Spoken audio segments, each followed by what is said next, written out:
lenses and image formation. So we have three goals. We're going to compare and contrast spherical mirrors and lenses. We will go over the basic equations we apply to lenses, and then we'll discuss the process of drawing a ray diagram for a lens. So think about any differences you can think of between lenses and mirrors. You might want to pause this for a minute just so you can come up with your own list. So here's one. Light reflects from a mirror, but light goes through and is refracted by a lens. Another one. Lenses have two focal points, one on either side of the lens. Mirrors only have one. And another one. Convex mirrors diverge parallel rays while concave mirrors converge them. In general, but not always, convex lenses converge parallel rays while concave lenses diverge them. How about similarities between lenses and mirrors? Again, you might want to pause the video here just for a minute and write your own list. Okay, so the equations we use for mirrors all work for lenses. Converging lenses are much like converging mirrors. They both converge parallel rays to a focal point. They have positive focal lengths, and they form images with similar characteristics. Similarly, diverging lenses are much like diverging mirrors. Both diverge parallel rays away from a focal point. They have negative focal lengths, and they form only virtual, smaller images. Okay, so here is our thin lens equation. And of course, drawing a ray diagram is a good way to get an idea of what's going on, but you can calculate things with a thin lens equation, and that can be derived from the geometry of similar triangles. Here's a nice mnemonic to remember it: if I do, I die.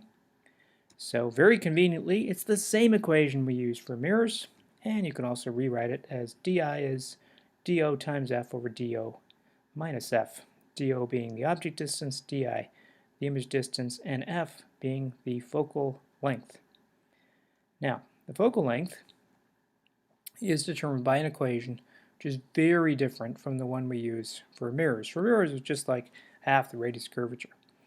So this time the focal length depends on the radius of curvature of both surfaces of the lens, and then it depends on the index of refraction of the lens material and the index of refraction of the surrounding medium. So typically that is like plastic or glass for the lens, and that's immersed in air. So typically that first bracket gives you a positive number, but in strange cases you can get a negative sign introduced if you have the medium a larger value than the index of refraction of the lens. Okay, but that's a bit unusual. Okay, so typically convex lenses do this, while concave lenses do that. So convex lenses, we call them converging most of the time. That would be the typical case of a glass or plastic lens in air. And then you've got a diverging lens, the concave lens. Our magnification equation is exactly the same as it was for lenses. Image height over object height minus di over do. If m is positive, the image is the same orientation as the object. If it's negative, it's inverted. And if the magnitude of m is bigger than 1, the image is larger than the object. If it's less than 1, the image is smaller than the object. Our sign conventions, again, similar to what we did for mirrors, but the positive side is a little bit different. And the light defines what is positive for objects and images.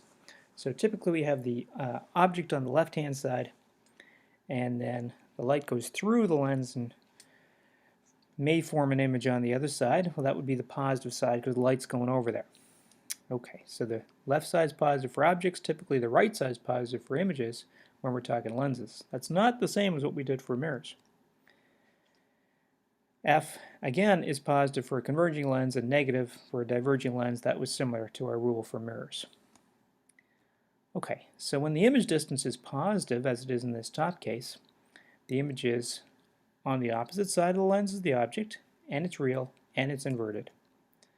If the image distance is negative, then the image is virtual, upright, and on the same side as the lens, as the object is. Okay, so a negative m means the image is inverted, as in the top picture. Positive m means it's upright, as in the bottom picture. And here's our typical method for analyzing lens problems. So that means determining where the image is, what the image characteristics are. So we draw a ray diagram, draw it carefully. We apply the thin lens equation, and possibly we might need the magnification equation to help us with that. And make sure these first two steps are consistent with each other. What the ray diagram tells you should be consistent with what the equations tell you. Okay, so let's go over drawing a ray diagram. Okay, so 3 rays we often draw for lenses. They're shown here. And the first one in red is what we call the parallel ray. Goes from the tip of the object parallel to the principal axis. Principal axis is that black line that bisects the lens. And then, if it's a converging lens, that ray passes through the focal point on the far side. If it's a diverging lens, it goes away from the focal point on the left-hand side. The ray in blue just goes straight through the center of the lens, doesn't change direction. That is an approximation, thin lens approximation. But typically we draw it like that. And then the green one is kind of the mirror image of the red one. So it goes, for a converging lens, through the focal point closer to the object and then comes out parallel. And it's a little bit different if it's a diverging lens. You have to use the focal point on the other side.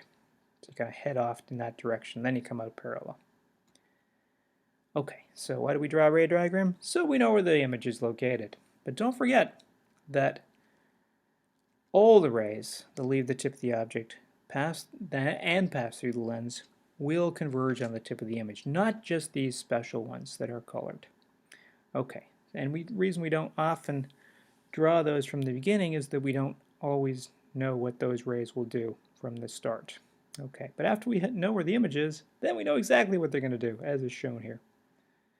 Okay, so that is all for our introduction to lenses and image formation.